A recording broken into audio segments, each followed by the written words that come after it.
Hi friends, ನಮಸ್ತೆ ಎಲ್ರಿಗೂ. ವಿಜೀಸ್ ಕಿಚನ್ಗೆ ಸ್ವಾಗತ. ಹೇಗಿದ್ದೀರಾ ಎಲ್ಲರೂ? ಐ ಹೋಪ್ ಎಲ್ಲರೂ ಚೆನ್ನಾಗಿದ್ದೀರಾ ಅನ್ಕೋತೀನಿ.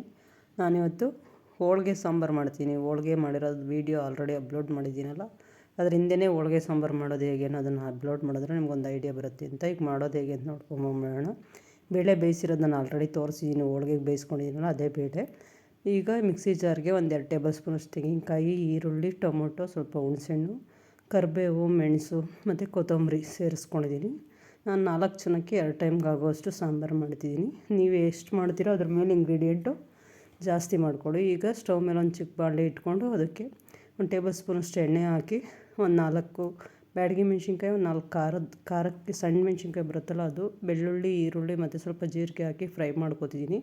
ಇದನ್ನ ಈ ಥರ ಸ್ವಲ್ಪ ಮೆಣಸಿನ್ಕಾಯಿ ಕೆಂಪಗಾಗೋವರೆಗೂ ಫ್ರೈ ಮಾಡಿಕೊಂಡ್ರೆ ಸಾಂಬಾರು ಒಳ್ಳೆ ಟೇಸ್ಟ್ ಬರುತ್ತೆ. ನಾವು ಮಾಮೂಲಿ ಬಸ್ಸಾರು ಏನು ಮಾಡ್ತೀವಲ್ಲ ಅದೇ ಥರ. ಆದರೆ ಸ್ವಲ್ಪ ಹೋಳಿಗೆ ಸಾರು ಅಂದರೆ ಮಾಡೋ ಮೆಥಡ್ ಸ್ವಲ್ಪ ಚೇಂಜ್ ಆಗುತ್ತೆ ಮತ್ತು ಎಕ್ಸ್ಟ್ರಾ ಇಂಗ್ರೀಡಿಯೆಂಟ್ ಇದಕ್ಕೆ ಆ್ಯಡ್ ಆಗುತ್ತೆ. ಇದಕ್ಕೆ ಸ್ವಲ್ಪ ನೀರು ಹಾಕ್ಕೊಂಡು ಫ್ರೈ ಆದಮೇಲೆ ಅದನ್ನೆಲ್ಲ ಇದಕ್ಕೆ ಹಾಕ್ಕೊಂಡು ನೀರು ಹಾಕ್ಕೊಂಡು ರುಬ್ಕೊಂಡಿದ್ದೀನಿ.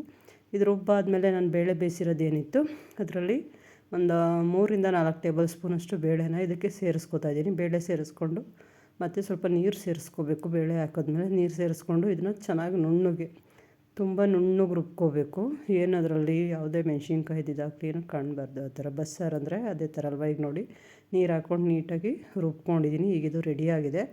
ಈಗ ನಾನು ಸ್ಟವ್ ಮೇಲೆ ಒಂದು ಪಾತ್ರೆ ಇಟ್ಕೊಂಡಿದ್ದೀನಿ. ಸಾಂಬಾರು ಮಾಡೋಕ್ಕೆ ಬೇಕಾಗಿರೋ ಪಾತ್ರೆ ಇಟ್ಕೊಂಡು ಅದಕ್ಕೆ 1 ಟೇಬಲ್ ಸ್ಪೂನ್ ಎಣ್ಣೆ ಮತ್ತು ಸ್ವಲ್ಪ ಸಾಸಿವೆ ಹಾಕ್ಕೊಂಡಿದ್ದೀನಿ. ಸಾಸಿವೆ ಸಿಡಿದ್ಮೇಲೆ ಅದಕ್ಕೆ ಒಂಚೂರು ಜೀರಿಗೆ ಸೇರಿಸ್ಕೊಂಡಿದ್ದೀನಿ. ಜೀರಿಗೆ ಆಪ್ಷನಲ್ಲು, ಯಾಕೆಂದರೆ ನಾವು ಆಲ್ರೆಡಿ ಈರುಳ್ಳಿ ಜೊತೆಗೆ ಫ್ರೈ ಮಾಡಿ ಜೀರಿಗೆ ಹಾಕ್ಕೊಂಡಿರೋದ್ರಿಂದ ಬೇಕಂದ್ರೆ ಹಾಕ್ಕೊಳ್ಳಿ, ಇಲ್ಲ ಅಂದರೆ ಸ್ಕಿಪ್ ಮಾಡ್ಕೊಳ್ಳಿ, ಅಗತ್ಯ ಏನಿಲ್ಲ. ಆದರೆ ಸ್ವಲ್ಪ ಟೇಸ್ಟ್ ಚೆನ್ನಾಗಿರುತ್ತೆ ಅಂತ ಹಾಕಿದ್ದೀನಿ. ಸ್ವಲ್ಪ ಹಿಂಗು, ಅಡುಗೆ ಹಿಂಗು ಮತ್ತು ಇದಕ್ಕೆ ಸ್ವಲ್ಪ ಕರಿಬೇವು ಸೇರಿಸ್ಕೊಂಡಿದ್ದೀನಿ ಒಗ್ಗರಣೆಗೆ. ಮತ್ತು ಒಂದು 3-4 ಇಲ್ಕು ಬೆಳ್ಳುಳ್ಳಿ ಹಾಕ್ಕೊಂಡಿದ್ದೀನಿ. ಒಂದು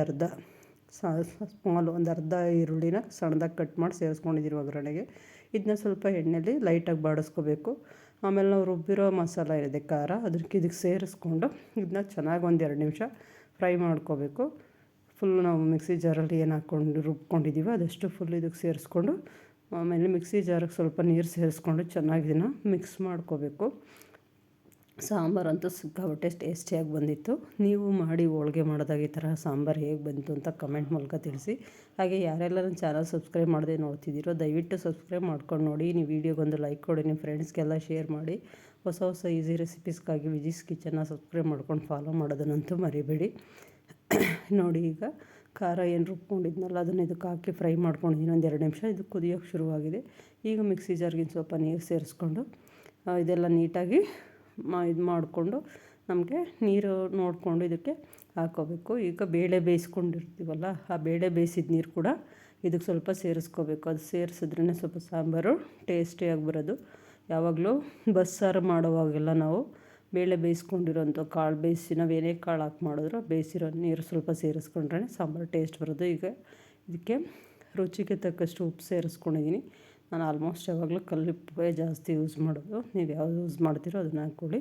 ಮತ್ತು ಇದು ಈಗ ಚೆನ್ನಾಗಿ ಕುದಿಬೇಕು. ಒಂದು 5 ನಿಮಿಷ ಚೆನ್ನಾಗಿ ಕುದ್ಮೇಲೆ ನಾವು ಹೋಳಿಗೆ ಮಾಡೋಕ್ಕೆ ಏನು ಹೂರಣ ರೆಡಿ ಮಾಡ್ಕೊಂಡಿರ್ತೀವೋ ಬೇಳೆ, ಬೆಲ್ಲ ಮತ್ತು ತೆಂಗಿನಕಾಯಿ ಇದಿಷ್ಟು ಗ್ಯಾಸ್ ಮೇಲೆ ಕುದಿಸಿ ರುಬ್ಕೊಂಡಿರ್ತೀನಲ್ಲ ಆ ಹೂರಣನ 1 ಟೇಬಲ್ ಸ್ಪೂನಷ್ಟು ಅಂದರೆ ಒಂದು ಸ್ಮಾಲ್ ಗಾತ್ರ ಉಂಡೆಯಷ್ಟು ಇದಕ್ಕೆ ಸೇರಿಸ್ಕೋಬೇಕು. ಆವಾಗಲೇ ಇದು ಹೋಳಿಗೆ ಸಾರು ಅಂತ ಆಗೋದು.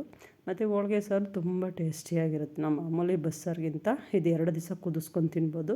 ತುಂಬ ಟೇಸ್ಟಿಯಾಗಿರುತ್ತೆ. ಕೊನೆಯಲ್ಲಿ ಸ್ವಲ್ಪ ಕೊತ್ತಂಬರಿ ಸೊಪ್ಪು ಉದುರಿಸ್ಕೊಂಬಿಟ್ರೆ, ಅದರಲ್ಲ ನಾಟಿ ಕೊತ್ತಂಬರಿ ಹಾಕ್ಕೊಂಬಿಟ್ರಂತೂ ಬಾಯಲ್ಲಿ ನೀರು ಬರ್ತಿರುತ್ತೆ. ನೀವೊಂದ್ಸಲ ಈ ಥರ ಮಾಡಿ ಹೋಳಿಗೆ ಸಾರು ಹೇಗೆ ಬಂತು ಅಂತ ಕಮೆಂಟ್ ಮೂಲಕ ತಿಳಿಸಿ. ನಿಮ್ಮ ಸಲಹೆ ಸೂಚನೆಗಳು, ಅನಿಸಿಕೆ, ಅಭಿಪ್ರಾಯಗಳು ಏನೇ ಇದ್ದರೂ ಕಮೆಂಟ್ ಬಾಕ್ಸಲ್ಲಿ ಹಾಕಿ. ದಯವಿಟ್ಟು ಸಬ್ಸ್ಕ್ರೈಬ್ ಮಾಡ್ಕೊಂಡು ನೋಡಿ ಫ್ರೆಂಡ್ಸ್.